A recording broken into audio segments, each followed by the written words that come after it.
Bharatiya Janata party ప్రధాన కార్యదర్శి Karimnagar MP Bandi Sanjay గారు మాట్లాడుతూ కేసీఆర్ గారి కుటుంబాన్ని అధికారుల పాస్పోర్ట్లన్నీ కూడా సీజ్ చేయాలని మాట్లాడడం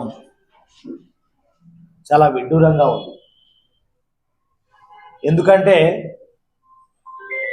ఇలా నల్లధనాన్ని తీసుకొచ్చి పేదలకు పంచుతాం,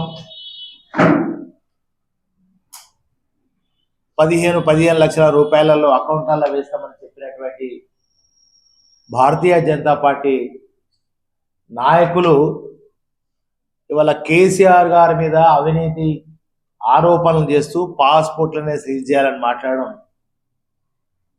అసలు ఎన్ని అబద్ధాలు మాట్లాడతాడంటే బండి సంజయ్ నాకు ఒకటే గుర్తుకొస్తుంది. ఇవాళ భారతీయ జనతా పార్టీలో ఉన్నటువంటి సీనియర్ నాయకులందరూ కూడా బండి సంజయ్ ఎంపీ కాగానంటే పుస్తమట్టలు కూడా లేవు, పుస్తమట్టలు అమ్ముకొని ఎంపీగా పోటీ చేసినటువంటి బండి సంజయ్ చాలా అవినీతి పాల్పడ్డాడు కనుక 100 కోట్లు సంపాదించుకున్నాడు, 1000 కోట్లు సంపాదించుకున్నాడు కనుక ఆయనకు టికెట్ ఇవ్వద్దని ఇలా భారతీయ జనతా పార్టీ సంబంధించినటువంటి సీనియర్ లీడర్లందరూ కూడా మాట్లాడుతుంటే ఈయనేమో మొన్న కరీంనగర్లో అసెంబ్లీలో ఓడిపోయి ఇక ఏం మాట్లాడితే కేసీఆర్ గారి మీద గట్టిగా మాట్లాడితే ఏదోటి మాట్లాడితే తప్ప నాకు ఎంపీ సీటు ఇచ్చేటట్టు లేరని చెప్పి ఇవాళ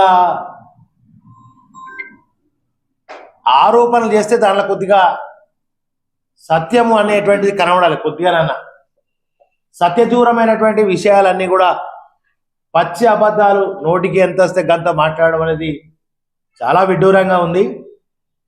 ఇవాళ కేసీఆర్ గారు అంటే తెలంగాణ జాతిపిత, సావు నోట్లకు పోయి తెలంగాణకు తెచ్చినటువంటి మహానుభావుడు, వీరుడు, దీశాలి, ప్రాణాలనే లెక్క చేయకుండా తెలంగాణ కొట్లాడినటువంటి ఓ మహాత్ముని పట్టుకొని, ఓ జాతిపితను పట్టుకొని ఇష్టం వచ్చినట్టు నోటికి ఎటత్తే గట్ల ఇవాళ చాలా అది బాధాకరంగా తెలంగాణ ప్రజలందరూ కూడా వారు మాట్లాడినటువంటి మాటలను ఇస్తుపోతున్నారు. అంటే ఒక అధికారం కోసం గతంలో ఆయన చేసిన చర్యలన్నీ కూడా తెలుసు కదా మనకు. అపోలో రిచ్లో భయపడి ఆయన ఎంపీ కావడం కోసం ఎన్ని డ్రామాలు చేసిండో తెలుసు కదా. అట్లాగే ఈసారి కూడా మళ్ళీ ఎంపీ సీట్ అయితే వచ్చి దక్కించుకుందాం, గెలుచుకోవడం తర్వాత వచ్చిన ఎంపీ సీట్ని అయితే ఎట్లా దక్కించుకోవాలంటే కేసీఆర్ గారి ఆరోపణలు చేస్తేనే, అది అన్ని అబద్ధాలు చెప్పి ఏదోటి గతంలో మాట్లాడినట్టు మాయమాటలు చెప్తేనే ఆయనకు సీట్ వస్తుంది అనేటువంటి ఉద్దేశపూర్వకంగా నేను మాట్లాడినట్టుగా నేను భావిస్తా ఉన్నాను.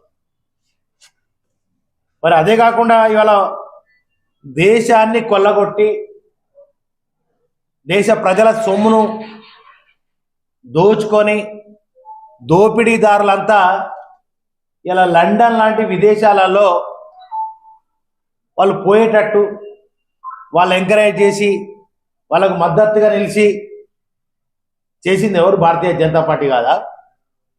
ఇవాళ నీరవ్ మోడీ ఉన్నాడు, ఆయన ఎందుకు పోయిండు? ఎన్ని వేల కోట్లు, ఎన్ని లక్షల కోట్లు, ఎన్ని మిలియన్ డాలర్లతోటి ఆయన అక్కడ ఉన్నాడు.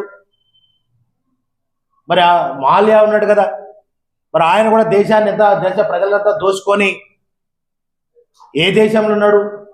వారి పాస్పోర్ట్లు వాళ్ళు ఎందుకు సీజ్ చేయలే? వాళ్ళ పాస్పోర్ట్లు కదా సీజ్ చేయాల్సింది. మరి వాళ్ళ తిరిగి దేశానికి రప్పించి మీరు ఏదైతే దేశ ప్రజల అకౌంట్లలో 15 లక్షల రూపాయలు వేస్తా అన్నారో వాళ్ళని తిరిగి రప్పించి ట్రిలియన్ డబ్బులన్నీ కూడా, లక్షల కోట్ల రూపాయలన్నీ కూడా ప్రజల సొమ్మును దోచుకుపోయిన వాళ్ళని తిరిగి రప్పించి ప్రజల అకౌంట్లలో పైసలు వేయాలి. మీకు దమ్ముంటే, చిత్తశుద్ధి ఉంటే. అది కాకుండా ఇలా కొట్లాడి ప్రాణాలను తెగించి కేసీఆర్ గారు తెలంగాణ తెచ్చిన తెలంగాణ దేశానికి ఒక రోల్ మోడల్గా ఉండి కన్న బిడ్డల్లాగా